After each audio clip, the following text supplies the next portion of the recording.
Since December of 2020, I've taken 2 separate trips to Texas and have honestly walked away a pretty big fan both times. My first visit to San Antonio was so amazing that I walked away thinking it was a possible fluke and that I shouldn't go in with as high expectations for my next trip. But just a couple weeks ago, I got to go back to Texas and see Dallas, and I'm happy to say that I'm still a big fan of the state. Aside from the friendly people, interesting landscape, and big everything, this state has one of the best roller coaster lineups in the entire country. And it's easy to see why, with a population of nearly 29 million people and some of the fastest growing cities in America. In this video, I wanted to rank the top 20 roller coasters that I've personally ridden in Texas. First and foremost, I have to mention that I have not ridden every single roller coaster in the state. The notable ones that I've not yet experienced include Boardwalk Bullet at Kima Boardwalk, Iron Shark at Galveston Island Historic Pleasure Pier, Aquaman Power Wave at Six Flags Over Texas, literally everything at Wonderland and Amarillo, and Batman the Ride at Six Flags Over Texas. Though for the last one, I have ridden identical coasters at other parks, even in Texas. Another thing worth noting is that this list is my personal opinion. I understand that many of you will disagree with these rankings, and for that, I'd really recommend dropping your favorite coasters in the Lone Star State down in the comments, and I will be sure to check them out. And one more thing, if you haven't already subscribed to the channel, it would mean a lot if you chose to do so. But regardless, I'm excited to present to you all today with my top 20 roller coasters in the wonderful state of Texas.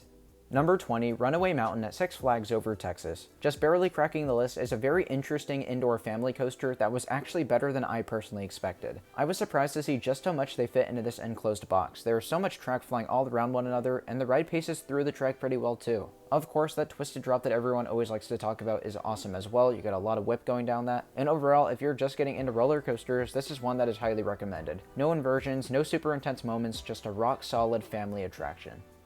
Number 19, Roadrunner Express at Six Flags Fiesta, Texas. Another rock-solid family coaster is, in my opinion, one of the best mine train coasters ever built by Aerodynamics. This one interacts with the surrounding quarry wall, making the ride experience so much more memorable than it would be otherwise. I also found it to be pretty smooth for an aero and overall just a solid supporting coaster for Six Flags Fiesta, Texas. Number 18, La Vibora at Six Flags Over Texas. Next up on our list is a very unique roller coaster, being one of 2 Intamin bobsleds left in operation. This thing rides very swiftly and sways side to side in a very enjoyable manner. I also found a couple of moments of abrupt airtime which I wasn't expecting, and I also haven't felt anything like that on other bobsled coasters. If I had to give one complaint, it would be that there's countless brake runs that really hurt the pacing on this ride, but other than that, La Vibora is a ride that I'm really happy to have jotted down on my coaster count. Number 17, Batman the Ride at Six Flags Fiesta, Texas. What is absolutely the weakest SNS 40 free spin I've currently ridden out of the 3, Batman is still a good ride, especially in the beginning, but then it kind of dies down halfway through. The second you disengage with the lift hill, you are flipping out of control, but unfortunately this died down quite a bit at the second half like I mentioned. And I know it's not a fluke because I rode it twice, but I can still recognize how this may run crazier depending on the day, so just drop a comment letting me know if this ranks higher for you, or maybe even lower, who knows. Number 16, Judge Roy Scream at Six Flags Over Texas. One of the more impressive classic Woodies I've ever been on, this ride did so many things right for its age. First of all, this is a bit of a tricky coaster to find as you have to walk under a road to get to it, and because of its secluded setting, you'll find a very beautiful lake right next door, and that really sets the tone for the ride in my opinion. As for the actual experience, I thought it ran very smooth and it even had some decent airtime. The smaller bunny hill towards the end of the ride was definitely my favorite element on there. That really launched me up out of my seat. So even though this coaster isn't talked about much, I definitely recommend giving it a ride. It is well worth it. Number 15, Poltergeist at Six Flags Fiesta, Texas. Even though it's been many months since I last rode this coaster, I'm still trying to gather my thoughts on it because it is just so weird. I mean, I do like the ride, it's just quite the bizarre attraction to look at, let alone to ride yourself. You're just flying all around other pieces of track in a layout that has quite the interesting sequence of elements. The best advice I can personally give is just to ride it to understand it. It's a fascinating layout in my opinion. It's also quite unreliable, so if you see it running, I would definitely recommend running straight to it. Number 14, Wavebreaker the Rescue Coaster at SeaWorld San Antonio. The first non-Six Flags coaster to make this list is Wavebreaker, which I'm sure you've all heard me time and time again rave about how underrated it is. I'm not going to make it sound like it's the best coaster ever because it's not, but for a family ride, it is particularly exciting. Everything from the setting, layout, launches, seating, color scheme, and cohesiveness in the rest of the park made this a much more memorable ride than I personally expected. In my opinion, you all need to lower your expectations and just enjoy this ride for what it's worth because it really is a fun one. Number 13, Joker at Six Flags Over Texas. The second 40 free spin to make this list, Joker is, in my opinion, a lot more aggressive than the Batman one. It was actually so whippy and out of control that it really brought me back to my crazy rides on Six Flags Great Adventures free spin in New Jersey. Like I said with Batman, however, your ride experience on Joker might be quite a bit different depending on the day. For me personally though, I was at least glad that the coaster I waited the longest for at this park was also one of the most intense. Number 12, Switchback at ZDTs. Located in the absolute middle of nowhere, this Gravity Group wood coaster packs a serious punch. To this day, I'm still processing just how compact its layout is. I find it very impressive that the manufacturer was able to build it at all, because ZDTs is one of the tiniest parks you'll ever visit. But truth be told, it impressively weaves all around itself and around little buildings, which makes the ride experience quite memorable. Even better, it's currently the only wooden shuttle coaster in the world, meaning you get to traverse the layout in reverse after taking it forwards. I do like the forwards bit significantly more, of course, but I have to applaud the sheer uniqueness and creativity that went into designing this ride. Number 11, Goliath at Six Flags Fiesta Texas. While I said earlier that I had to skip out on the Batman clone at Six Flags Over Texas, I fortunately got to experience the one at Six Flags Fiesta Texas. This one didn't run particularly well or particularly bad compared to the other Batman clones. I just thought it was equally as amazing as the others, so for that I got a real kick out of it. I've seriously always loved these rides just for their sheer power and sequence of whippy elements. But with all the good things I can say about Goliath, I have just as good things to say about the next coaster on this list, so cue that spot. Number 10, Great White at SeaWorld San Antonio. This probably isn't a surprise, but next up is another Batman clone, of which is the only one I've ridden not at a Six Flags park. Because of this, the vibe Great White gives off is quite a bit different than the others. I find this one to be slightly more immersive and better landscape than the others. I'll also say that this one runs quite a bit slower, but because of how these Batman clones work, this one is still incredibly whippy. But as a whole, nearly everything good that can be said about Goliath can also be applied here too. I just decided to put this slightly higher because, like I said, the vibe it gives off is quite different.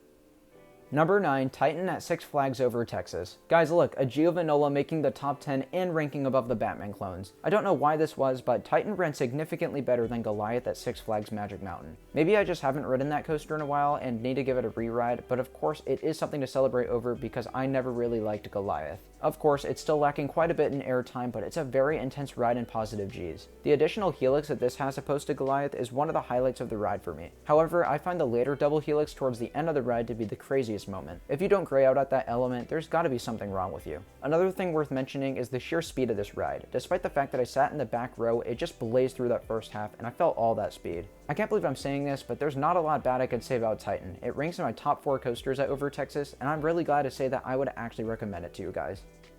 Number 8, Shockwave at Six Flags Over Texas. Narrowly beating out Titan, I found Shockwave to be a bit overhyped, as it is definitely not on the level of Texas Giant or Mr. Freeze as some say, but it was still a great ride, especially for a Schwarzkopf. The highlights of this ride by far are those awesome ejector moments off the turnarounds, as well as the speed hill and the triangle hill towards the end. And in typical Schwarzkopf fashion, the vertical loops are absolutely insane, especially with the two side by side in the layout. Like Titan's final helix, if you don't gray out here, there's gotta be something wrong with you. These elements alone make this my new favorite Schwarzkopf coaster, and I'm already looking forward to getting some back row re-rides at some point in the future. Number 7, Steel Eel at SeaWorld San Antonio. From here on out, all of the top 7 coasters on this list rank in or near my top 35 coasters I've personally ridden, just to give you a bit of an idea of how much I enjoy them. Starting things off with SeaWorld San Antonio's tallest, fastest, and longest coaster to date, the Morgan Mega Coaster packs a boatload of abrupt ejector airtime. That makes this, in my opinion, one of the craziest rides in all of Texas. I don't think I've laughed more on any other coaster out there. I just couldn't believe how much it tossed you up and then slammed you back down. Seriously, this is such an awesome ride, and one that I can't recommend more if you love crazy ejector airtime. Number 6, Texas Stingray at SeaWorld San Antonio. Slightly edging out Steel Eel for my favorite ride in the park, this coaster actually opened early in 2020, right before the start of the pandemic. I've said it several times before and I'll stand by it. Had this ride never opened briefly prior to the start of the pandemic, it probably wouldn't be operational today. But I'm very grateful that I had the chance to experience it because it was a fantastic GCI Woody. So many of this ride's transitions take place very low to the ground, and because of that, the pacing is definitely one of Stingray's strong suits. If I had to get really nitpicky, it would be that I would like a bit more airtime, but like I said, if you want more airtime, you could head to Steel Eel in the same park. I think this was a perfect fit for SeaWorld San Antonio, and I can't wait to see where they go next.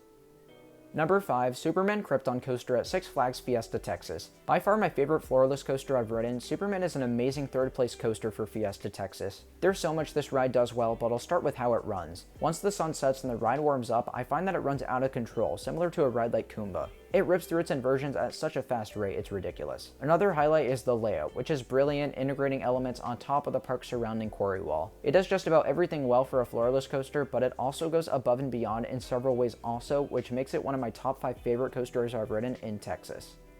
Number 4, New Texas Giant at Six Flags Over Texas. Despite being my least favorite RMC, Texas Giant is still a fantastic ride. Considering the fact that it was the company's first go at a roller coaster, this is just beyond impressive. The ride is known for its many twists, turns, and airtime points, as with all the other RMCs. The one thing this ride does particularly well, however, is it has a very long ride time. It feels like it goes on forever, similar to Steel Vengeance at Cedar Point, which is also an RMC. But I call Steel Vengeance the best coaster I've ever ridden, so if we compare those two coasters in any other way, well, you just can't. But there's no denying that this ride is far tamer than the other RMCs. Like I said though, it's still a great ride, and it's undoubtedly a highlight coaster in the Lone Star State.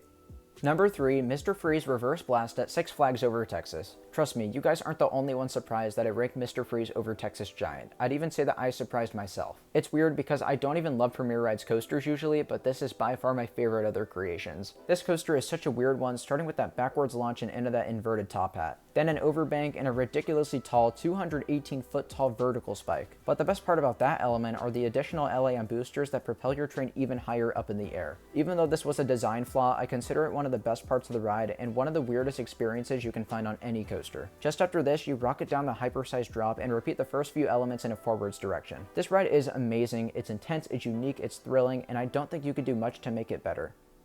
Number 2, Wonder Woman Golden Lasso Coaster at Six Flags Fiesta, Texas. This placement may leave a lot of you scratching your head, and here's why. When I made my top coasters at Fiesta, Texas video last year, I put Wonder Woman at the very top of the list. But after gathering my thoughts, I've decided to settle with the number 2 placement, both in the park and in the entire state. I still think this ride is absolutely amazing, no doubt about it. The pacing is the best on any coaster, and the sequence of elements is so great. The whip in the back row is also unparalleled to almost any other ride in the world, and even with these Raptors being so short, I cannot believe how many elite elements they're able to pack in. But this is just proof that over time your opinions may change, and that's exactly the case here. As I said, Wonder Woman is still an absolutely outstanding ride, but there is one coaster I've decided to put above it after gathering my thoughts for a couple months. Number 1, Iron Rattler at Six Flags Fiesta, Texas. I'll stand by this opinion forever, and it's that Iron Rattler is a work of art. This ride shattered expectations, as I had been hearing over the past year and a half that this was a low-tier RMC. But funny enough, most of the people that said that also hadn't ridden it, so I should have known better. Actually, riding this coaster opened my eyes up to the fact that you can't truly judge a coaster until you experience it yourself. First and foremost, I don't care what you all say, this ride is phenomenal pacing, even on top of that quarry wall. Speaking of the wall, the layout is worked into the surrounding quarry in such an amazing manner. You have world-class elements utilizing this environment, diving on and off of it numerous times. The highlights for me are the crazy first drop, the step up, the dive off the wall, the heaven roll, the ejector dive, the tunnel, and the ejector pop into the brakes. Notice how I mentioned nearly every element on this ride. It's because all of them are world-class maneuvers and are all highlight elements. And yes, I know the only elements I didn't include on that list were the other quarry elements, but those are still really fun as well. Iron Rattler has the airtime, it has the intensity, it has the layout, it has the pacing, so for that, it's currently the king of all roller coasters I've ridden in the state of Texas. Thank you all so much for watching. I hope you've enjoyed hearing about my top 20 roller coasters that I've personally ridden in Texas. If you learned something new, I'd really appreciate it if you could like the video and subscribe to the channel if you haven't already. Also, I'd love to hear about what your favorite coasters in Texas are down in the comments. Thanks again everyone, and I'll see you all very soon. Bye guys.